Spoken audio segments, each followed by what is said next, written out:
الحسین مولانا و مولا الکونین جد الحسن والحسین نبینا و رسولنا و ہادینا و طبیب نفوسنا و حبیب قلوبنا و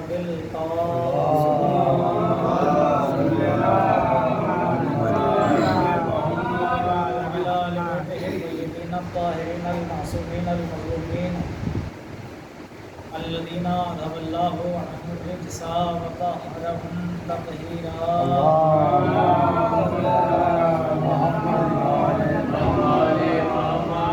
ولعنة الله على أعدائهم أجمعين من ولي يوم ظلمهم إلى يوم الدين أما بعد فقد قال الله تعالى في كتابه الحكيم بسم الله الرحمن الرحيم اهدنا الصراط المستقيم صراط الذين أنعمت عليهم صلوات پڑھیں اللهم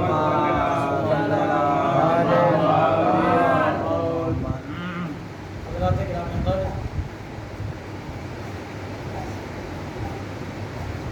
آج شب 19 رمضان مبارک ہے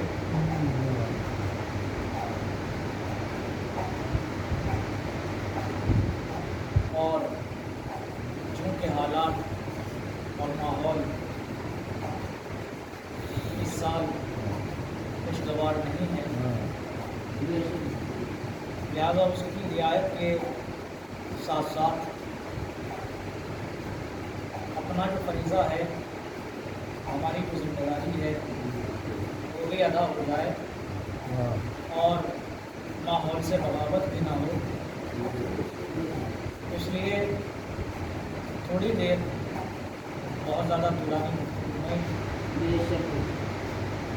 مجلس ہوگی اور مجلس کا آغاز کرنے سے پہلے آپ حضرات کی خدمت میں یہ بات بھی عرض کر دینا ضروری سمجھتا ہوں کہ ایک تو کورونا کا ماحول کی جگہ پر ہے،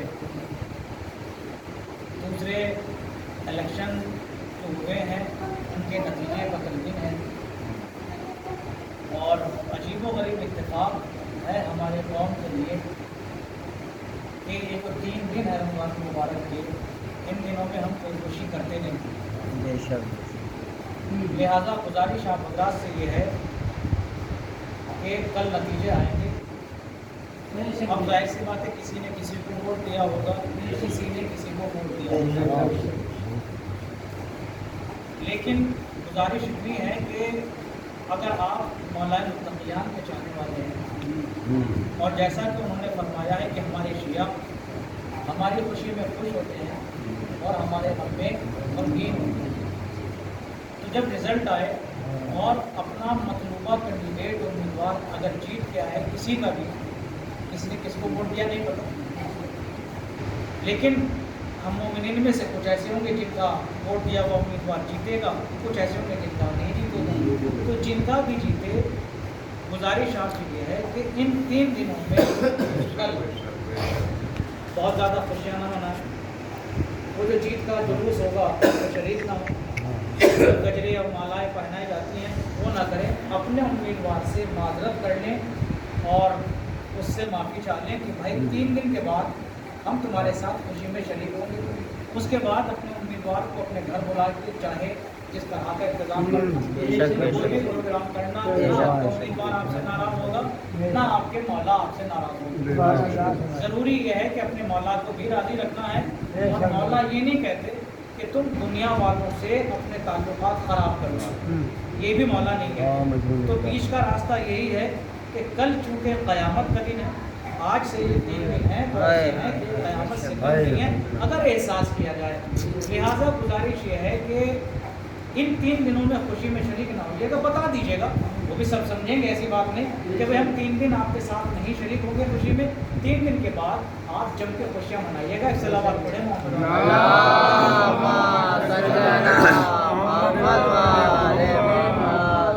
حضرات، میں نے جو آیت کریمہ ابھی تلاوت کی ہے آپ کی خدمت میں،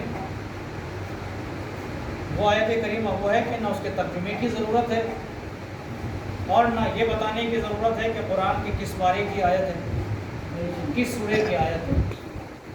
اہدنا الصراط المستقیم صراط الذین انعمت علیہم، یہ 1.5 آیت میں نے آپ کی خدمت میں پڑھی ہے، مکمل 2 آیتیں بھی نہیں پڑھی۔ ان 1.5 آیتوں کے ذیل میں آپ سے بس ایک یا 2 باتیں اہل بیت علیہ السلام کے فضائل کے حوالے سے اور ان کی عظمت و حقانیت کے حوالے سے پیش کرنا مقصود ہے۔ زیادہ باتیں اس لیے نہیں کہ وقت زیادہ ہو جائے گا، اور ان 2 باتوں میں بھی یہ دیکھا جائے گا کہ وقت ہے تو دونوں مکمل کر دی جائیں گی، اور اگر وقت نہ رہا تو بس ایک ہی بات پر گفتگو ختم کر دی جائے گی۔ بس گزارش یہ ہے کہ توجہ اپنی مسلسل میری طرف رکھیے گا۔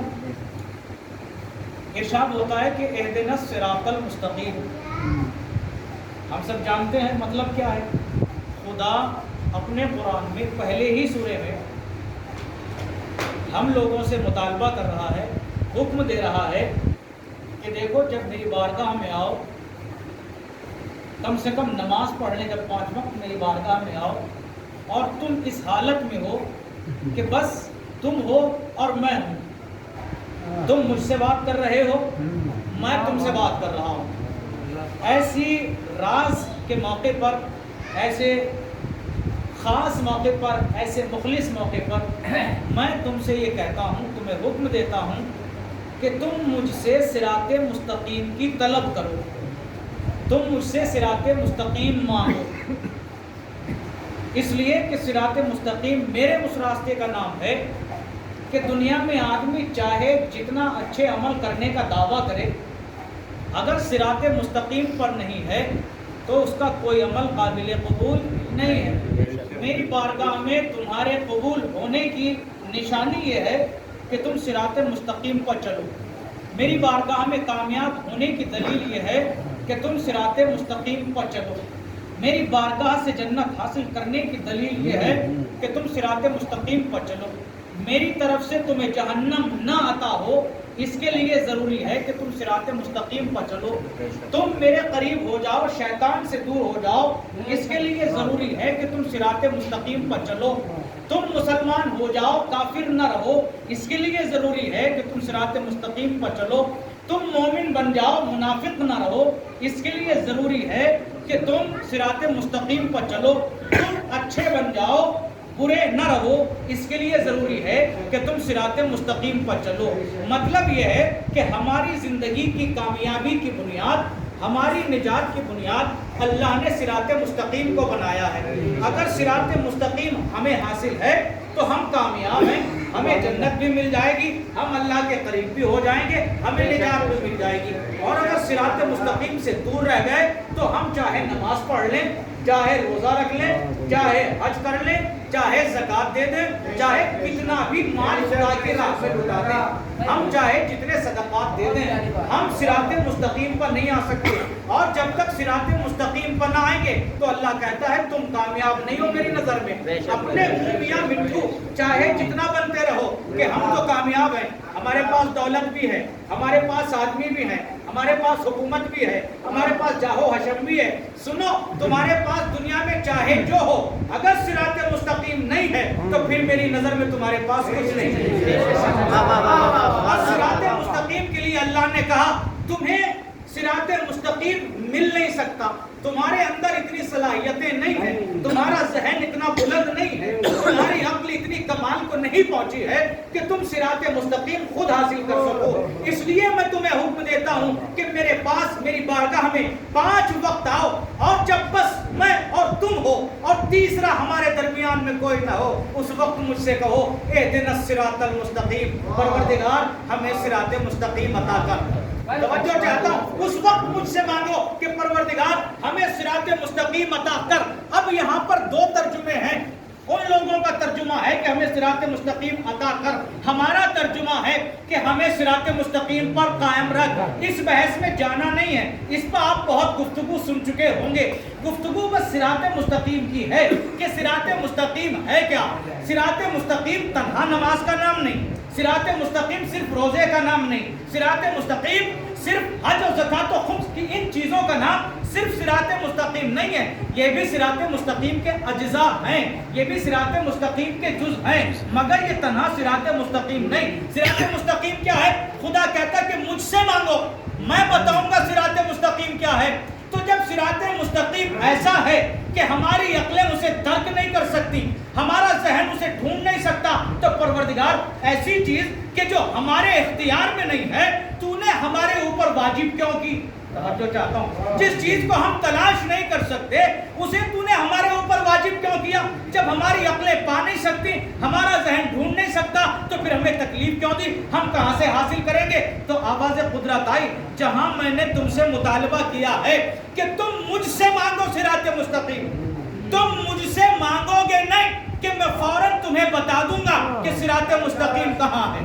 اب جو چاہتا ہوں ادھر مجھ سے کہو اہدنا الصراط المستقیم، میں فوراً اگلی آیت میں تمہیں بتا دوں گا کہ صراط مستقیم کہاں ہے۔ پروردگار کیسے بتائے گا؟ کہ جیسے ہی تم کہو گے اہدنا الصراط المستقیم، پروردگار ہمیں صراط مستقیم دے، تو اگلی ہی آیت میں کہہ دوں گا صراط الذین انعمت علیہم، صراط مستقیم ان کا راستہ ہے جن پر میں نے نعمتیں نازل کی ہیں۔ سلامات پڑھے محمد۔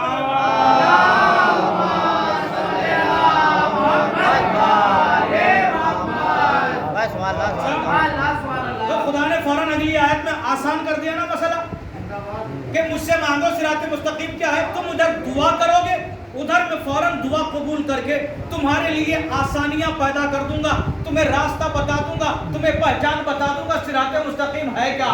کیا بتایا خدا نے؟ کہ صراط الذین انعمت علیہم، صراط مستقیم ان لوگوں کا راستہ ہے کہ جن پر اللہ نے نعمتیں نازل کر دی۔ اب ذرا سا غور کیجئے، یہاں پر جب ہم سے صراط مستقیم کا مطالبہ اللہ نے کیا تھا کہ مجھ سے مانگو، ہم نے اللہ سے مانگا، تو اللہ کو جواب میں قبول کر کے ہماری دعا کو کیا کہنا چاہیے تھا؟ اس راستے کی پہچان بتانا چاہیے تھی نا۔ مان لیجئے میں آپ کی بستی میں آیا اور میں شبی بھائی کے اور اسرار چچا کے پاس رکا، انہوں نے کہا آپ کا انتظام سرکار بھائی کی بیٹھک میں ہے، میں نہیں جانتا تھا، میں نے پوچھا راستہ بتائیے، تو آپ کیا بتائیں گے کہ سرکار بھائی کی بیٹھک وہ ہے جس میں جعفر بھائی رہتے ہیں؟ کیا یہ راستہ ہوگا؟ یہ طریقہ ہوگا بتانے کا؟ نہیں، آپ تو مجھے راستہ بتائیں گے کہ ایسے جائیے گا، ایسی سڑک ملے گی، پھر دائیں جانب مڑیے گا، پھر بائیں جانب ایک موڑ آئے گا، پھر سیدھے چلیے گا۔ راستہ اسی طرح تو بتایا جاتا ہے نا، اس طرح تو نہیں کہ سب سرکار بھائی کی بیٹھک کون سی ہے کہ جس میں جعفر بھائی رہتے ہیں۔ یہ کوئی طریقہ ہوگا بتانے کا؟ اللہ نے کہا کہ صراط مستقیم مانگو، ہم نے کہا پروردگار بتا، تو خدا کو بتانا چاہیے تو صراط مستقیم ایسا ہے، صراط مستقیم پر یوں آپ جائیے تو مل جائے گا، صراط مستقیم اس رخ پر جاتا ہے، صراط مستقیم ایسا راستہ ہے۔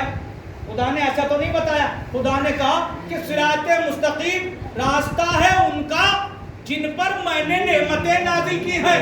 توجہ چاہتا ہوں، پروردگار تجھے راستہ بتانا چاہیے تھا۔ یہ جعفر بھائی جس میں رہتے ہیں اس کا کیا مطلب؟ کہ وہ ان لوگوں کا راستہ، صراط مستقیم وہ ہے کہ جس پر وہ لوگ ہیں کہ جن پر میں نے اپنی نعمتیں نازل کی ہیں۔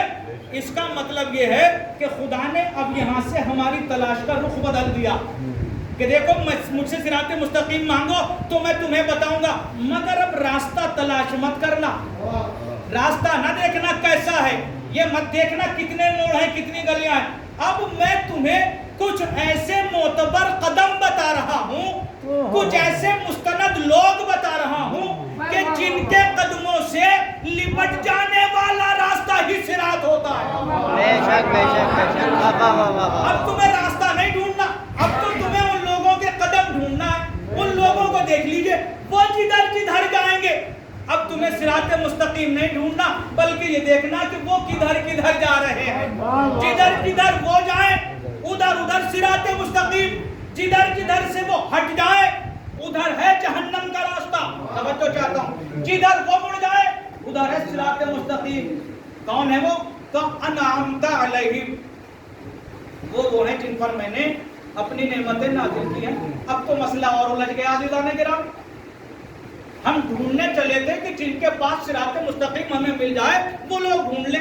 خدا نے کہا کہ وہ ہیں جن پر میں نے اپنی نعمتیں نازل کی ہیں. اب اتنے افراد آپ بیٹھے ایمانداری سے بتائیے کیا اللہ نے آپ کو نعمت نہیں دی؟ کیا اللہ نے آپ کے اوپر نعمتیں نہیں نازل کی؟ چلیے آپ تو مومن ہیں, اللہ کے خاص بندے ہیں, کیا کافروں کو اللہ نے نعمت نہیں دی؟ نریندر مودی کو نعمت نہیں دی؟ اس وقت سب سے زیادہ نعمت اسی کے پاس ہے. ٹرمپ کو اللہ نے نعمت نہیں دی تھی؟ ابھی جو بائیڈن ہے اس کو نعمت نہیں دی؟ اللہ نے نعمت تو کافروں کو بھی دی ہے. تو پھر اس کا کیا مطلب کہ جن پر ہم نے نعمت نازل کی ہے. توجہ چاہتا ہوں عزیزان کرام, اس کو سمجھنے کے لیے بس یوں سمجھیے کہ یہ جتنی دنیا میں اللہ نے نعمتیں کافروں کو, مومنوں کو, منافقوں کو, مسلموں کو, سب کو دی ہے نا, آپ یہ بتائیے کہ بڑے سے بڑی نعمت پانے کے بعد بھی کیا کوئی یہ کہہ سکتا ہے کہ میرے اوپر ساری نعمتیں تمام ہو گئی؟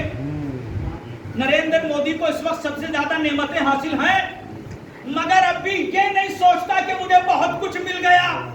اب بھی اس کوشش میں ہے کہ چاہے طریقہ تو جو اختیار کروں مگر لوگوں سے اور لوٹ کے اپنے پاس رکھ لوں, ہے نا. تو صبر نہیں ہے, اطمینان نہیں. مطلب کیا کہ چاہے جتنی نعمتیں مل جائیں. ارے ٹرمپ تو دنیا کا سب سے وی آئی پی پرسن تھا نا, دنیا کا اول آدمی, مگر اس کو بھی اگلے الیکشن میں جب ہار دکھنے لگی تو اس کو اس عدالت, اس کچہری سب میں بھاگا پھرا کہ نہیں. کیوں؟ تب اور نعمتیں چاہیے. ارے اتنی بڑی نعمت مل گئی کہ دنیا کا فرسٹ پرسن ہو گیا, تو اس کے بعد کیا ضرورت ہے؟ کہا نہیں ابھی نعمتیں اور چاہیے. اس کا مطلب یہ ہے کہ دنیا میں چاہے جتنا بڑا بادشاہ ہو یہ دعویٰ نہیں کر سکتا کہ ساری نعمتیں مجھ پر اللہ نے نازل کر دی. اس کا مطلب یہ ہے کہ اللہ کی دو طرح کی نعمتیں ہیں, یا یوں کہوں لفظوں کو تھوڑا آسان کر دوں کہ دو طرح کے بندے اللہ نے کائنات میں اتارے ہیں. ایک وہ ہیں کہ نعمتیں تو بہت دی مگر ساری نعمتیں نہیں دی, توجہ چاہتا ہوں. اور ایک وہ ہیں کہ جن کو نعمتیں اتنی دی کہ خدا نے ساری نعمتوں کی حد ان کی ذات پر کر دی. اب پہچانیے گا دنیا میں نعمتیں سب کو ملی مگر ہر نعمت والے کا راستہ صراط مستقیم نہیں. توجہ چاہتا ہوں. پھر کس کا راستہ؟ کہ اس کا راستہ صراط مستقیم ہے کہ جس پر اللہ نے ساری نعمتیں نازل کر دی. اب ہم کسے ڈھونڈتے پھریں گے؟ نعمتیں ہم کیسے گن لیں؟ ہم تو ایک بھی نعمت نہیں گن سکتے. ایک نعمت سانس اللہ کی نعمت ہے نا, گن سکتا ہے کوئی اس کو؟ تو اللہ کی ایک نعمت کا تو شمار کر نہیں سکتے. اب یہ کہاں گننے جائیں کہ اللہ نے کس کو کتنی نعمتیں دی اور کس پہ مکمل کر دیا. آئیے اب آپ کی خدمت میں عرض کرتا ہوں کہ صراط مستقیم کس کا راستہ ہے, اللہ نے کس پر نعمتیں تمام کی ہیں. ہم تو نہیں گن سکتے مگر خدا تو بتا سکتا ہے کہ میں نے کس کو ساری نعمتیں دی ہیں. جو چاہتا ہوں عزیزان گرامی, آئیے گا قرآن مجید کے سورہ لقمان کی ایک آیت پڑھ دوں. اس میں خدا بتاتا ہے کہ کچھ بندے ہیں کہ جن پر میں نے ساری نعمتیں نازل کر دی. آیت کون سی ہے؟ اسبغ علیکم نعمہ ظاہرتن و باطنتن. ہم نے, اللہ اپنے کچھ خاص بندوں کو خطاب کرتا ہے اور کہتا ہے کہ ہم نے تم پر اپنی ساری نعمتیں انڈیل دی. نازل کرنے کا لفظ نہیں ہے, اسبغ علیکم, اللہ نے ساری نعمتیں تم پر انڈیل دی.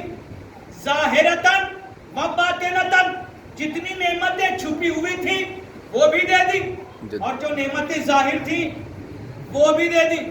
اب تو گنجائش نہ رہی کہ صاحب اب ڈھونڈنے کی نعمت تمام ہوئی کہ نہیں. جب اللہ نے کہہ دیا کہ تم کو ہم نے ساری نعمتیں دے دی, چھپی ہوئی بھی دے دی اور کھلی ہوئی نعمتیں بھی دے دی, تو اب اس کو ڈھونڈیے کہ وہ کون ہے جس کے اوپر اللہ نے ساری نعمتیں انڈیل دی. دنیا الجھ کے رہ جاتی اگر فرزند رسالت مآب نہ ہوتا. حضور اکرم کے چھٹے فرزند حضرت امام صادق کی خدمت میں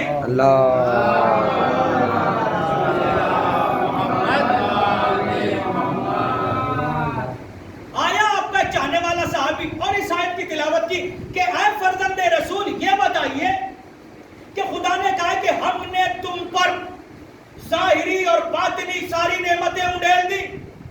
اے فرزند رسول یہ بتائیے کہ یہ ظاہری نعمتیں کون سی ہیں، یہ چھپی ہوئی باطنی نعمتیں کون سی ہیں.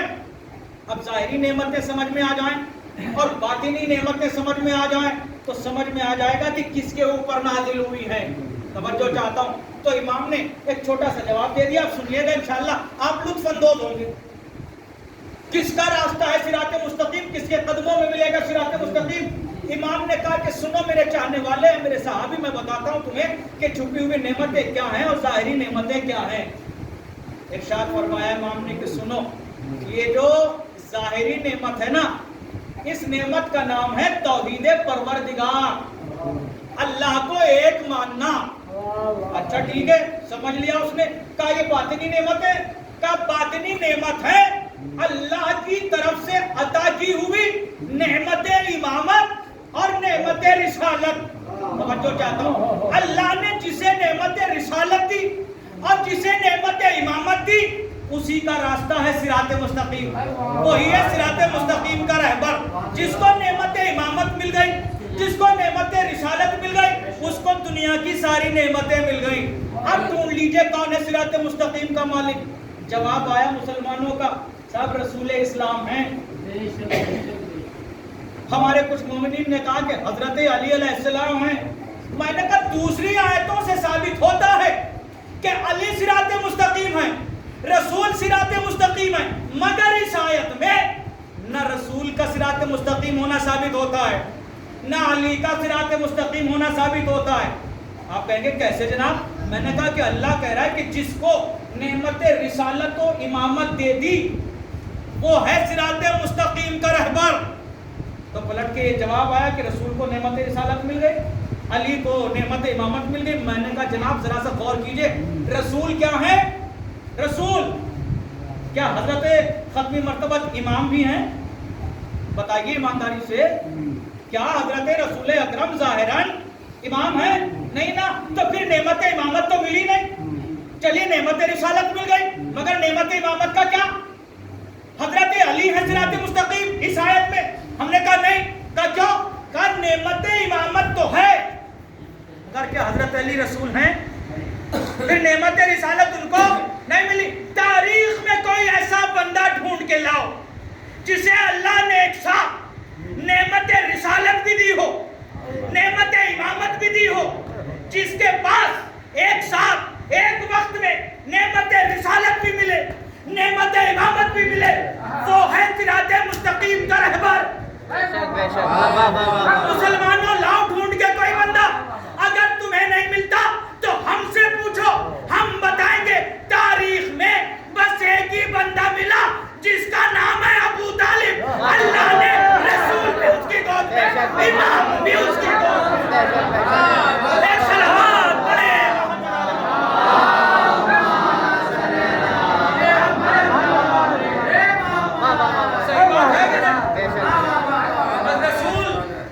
رسول ہے امام نہیں، علی امام ہے، رسول ابو طالب کی ذات ہے کہ اللہ نے اسی کی آغوش میں نعمت رسالت بھی رکھ دی، اسی کی آغوش مبارک میں نعمت امامت بھی رکھ دی.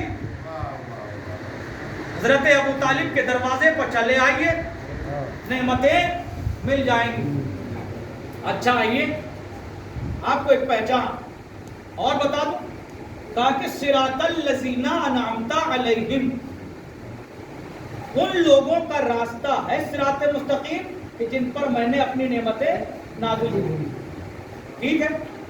اب عزیزان گرامی اس آیت سے اتنا تو طے ہو گیا کہ وہ صراط مستقیم کا رہبر جس کو خدا بتانا چاہتا ہے، اس کی رفتار، اس کے قدم اتنے معتبر ہیں کہ وہ جدھر مڑتا جائے گا ادھر صراط مستقیم بنتا چلا جائے گا. خدا کہہ رہا ہے کہ ان لوگوں کا راستہ دیکھو جن پر میں نے نعمتیں نازل کی ہیں، یعنی ان کو دیکھتے رہو کہاں جا رہے ہیں، کدھر چل رہے ہیں. مطلب صاف ہے نا کہ جدھر وہ مڑیں گے ادھر صراط مستقیم ہوگا. تو کون سے ہیں وہ معتبر قدم کہ جدھر وہ مڑ جائیں ادھر صراط مستقیم بن جائے؟ عزیزان گرامی ذرا سا غور کیجئے. بس آخری بات ہے، دوسری بات پڑھنا چاہتا تھا وہ ہے مفصل. یہ مختصر سے ایک بات، ابھی 5-7 منٹ کا وقت ہے میرے پاس. اور میں ختم کر کے انشاءاللہ گفتگو کو تمام کر رہا ہوں. جدھر وہ مڑ جائیں ادھر ہے صراط مستقیم, جدھر گھوم جائیں ادھر ہے صراط مستقیم. آئیے قرآن مجید اور پروردگار دونوں سے پوچھتے ہیں کہ جب یہ بتا دیا کہ جدھر وہ لوگ مڑیں گے ادھر صراط مستقیم ہے, تو پھر یہ بھی بتا دیں کہ کون ہیں وہ کہ جن کے قدموں میں اتنی پختگی ہے, جن کے قدموں کی رفتار میں اتنی درستگی ہے کہ جدھر چلیں ادھر صراط مستقیم بن جائے, جدھر وہ مڑ جائیں ادھر صراط مستقیم بن جائے. ان کا پتہ بھی بتا دیں کون سے ہیں وہ قدم. تو آئیے قرآن میں بہت سارے مقامات پر اللہ نے لفظ حق کا اعلان کیا ہے اور پہچانوایا ہے کہ حق کیا ہے. توجہ چاہتا ہوں, قرآن میں کہاں ڈھونڈیے گا آپ, جب کوئی انسان ہمارے درمیان سے مر جاتا ہے اور بارگاہ خداوندی میں جاتا ہے تو تلقین سنائی جاتی ہے, کفن لکھا جاتا ہے. کفن لکھنے میں اور تلقین میں کیا پڑھا جاتا ہے, وہ شانہ پکڑ کے ایک آدمی کھڑا ہوتا ہے اور ایک سرانے بیٹھ کے سناتا ہے. تلقین کا مطلب کیا ہے کہ مرنے والے کو تلقین کے معنی سمجھانا, بتانا.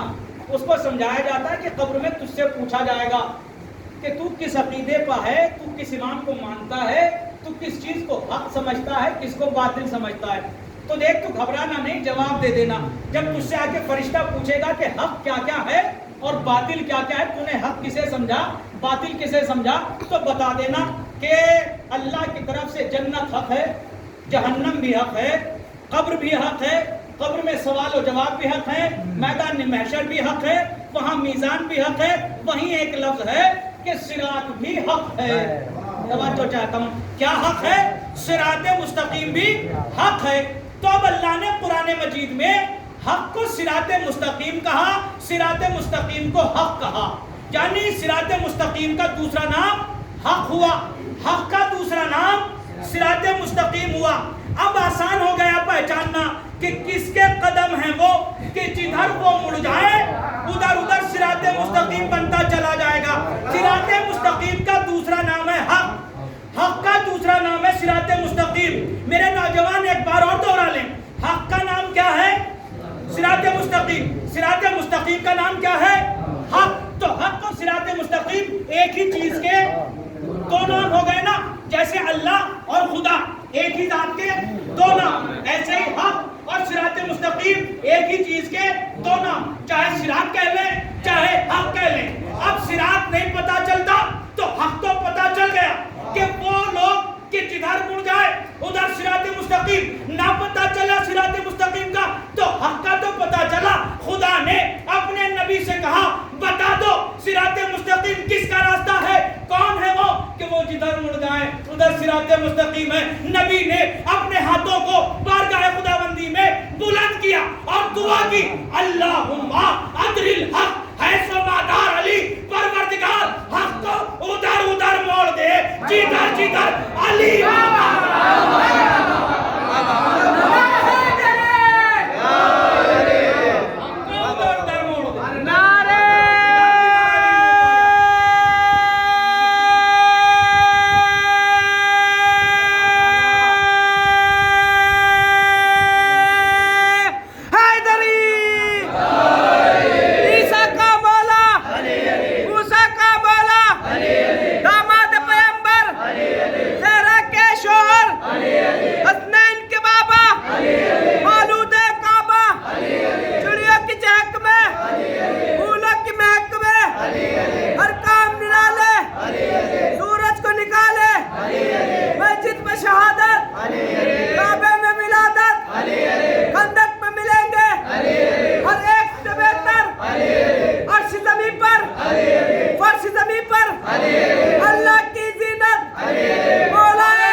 ایک صلوات پڑھیں مل جل اللہم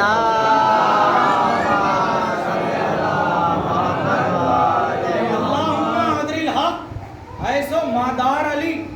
پروردگار حق ادھر ادھر موڑ دے جدھر جدھر علی مڑتا جائے۔ دعا رسول نے کی ہے کس کی بارگاہ میں؟ خدا کی بارگاہ میں۔ کسی کی دعا رد ہو جائے تو ہو جائے، مگر رسول کی دعا رد نہیں ہوتی۔ جب رسول نے دعا کی ہے تو پھر علی کے قدم ہیں کہ جدھر جدھر علی مڑتا جائے گا ادھر ادھر صراط مستقیم بنتا چلا جائے گا۔